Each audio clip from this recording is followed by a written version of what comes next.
તો પાલનપુરથી મહત્વપૂર્ણ સમાચાર સામે આવી રહ્યા છે, જ્યાં પાલનપુરના કોટ વિસ્તારમાં ઝાડા ઉલટીના વધુ 9 કેસ નોંધાયા છે। જ્યાં પાલનપુરના કોટ વિસ્તારમાં ઝાડા ઉલટીના વધુ 9 કેસ નોંધાયા, ત્યારે ખાણીપીણીની દુકાનો 10 દિવસ બંધ રાખવા આદેશ કરવામાં આવ્યા કે જ્યાં ટેન્કરમાં ક્લોરીનની જે પ્રક્રિયા કે જ્યાં ટેન્કરમાં ક્લોરિનેશનની પ્રક્રિયા, જ્યાં બોર સીલ કરવાની પણ કવાયત કરવામાં આવી છે।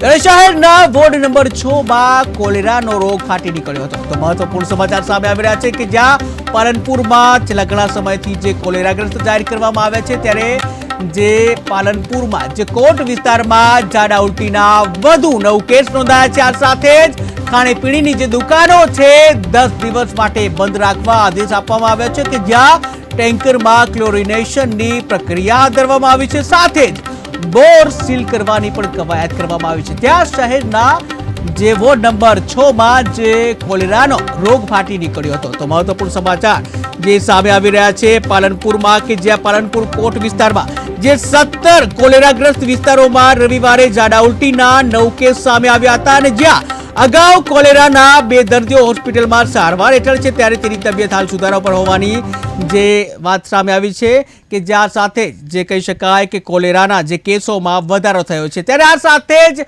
જે સંવાદદાતા દીપક સોલંકી જોડાઈ ગયા છે। જી દીપક, વાત કરવામાં આવે પાલનપુરના કોટ વિસ્તારમાં ઝાડા ઉલટીના વધુ 9 કેસ નોંધાયા છે, ત્યારે ખાણીપીણીની જે દુકાનો પણ છે 10 દિવસ માટે બંધ કરવામાં આવી છે, તો શું છે વધુ વિગત?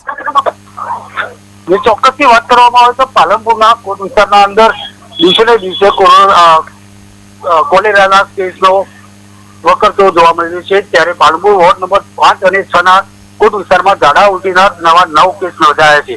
ત્યારે પાલનપુર પાલિકા દ્વારા ખાણીપીણીની દુકાનો 10 દિવસ બંધ રાખવા આદેશ કર્યો છે। જોકે મહત્વની વાત કરવામાં આવે તો કોટ અંદરના વિસ્તારમાં દોડતા પાણીના ટેન્કરોનો પણ રિપોર્ટ નેગેટિવ આવ્યો હતો, જેને લઈને ટેન્કરોમાં દૂષિત પાણી આવતું હોવાનો ઘટસ્ફોટ પણ જોવા મળી રહ્યો છે।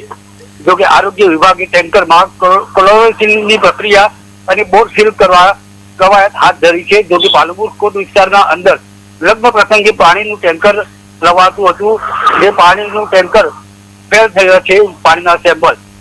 જી દીપક, વધુ વાત કરવામાં આવે કે કોલેરા જે છે, કોલેરા એ પાણીજન્ય રોગ છે અને જ્યાં ગટરનું પાણી જો મિક્સ થાય તો આ પ્રકારની ઘટના બનતી હોય છે। ત્યારે આ અંગે જે નગરપાલિકાની એક જવાબદારી હોય છે શુદ્ધ પાણી પૂરું પાડવાનું, અને જ્યાં ક્યાંક ને ક્યાંક નિષ્ફળ રહી છે, ત્યારે હાલ નગરપાલિકા દ્વારા શું પ્રક્રિયા હાથ ધરવામાં આવી છે?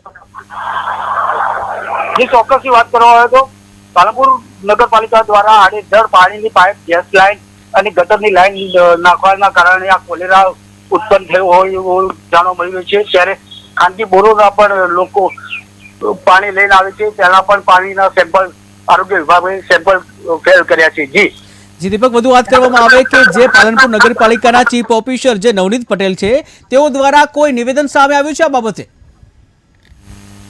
જો કે નગરપાલિકા ચીફ ઓફિસર નવનીત પટેલે જણાવ્યું છે કે છેલ્લા 10 દિવસથી ખાણીપીણીની દુકાનો બંધ રાખવા માટે પણ આદેશ કર્યો છે, જેને લઈને કોલેરા વધુ ન વકરે તેને લઈને આ 10 દિવસ માટે દુકાનો બંધ રાખવા માટે પણ આદેશ કર્યો છે। જી દીપક, સમગ્ર માહિતી બદલ આભાર।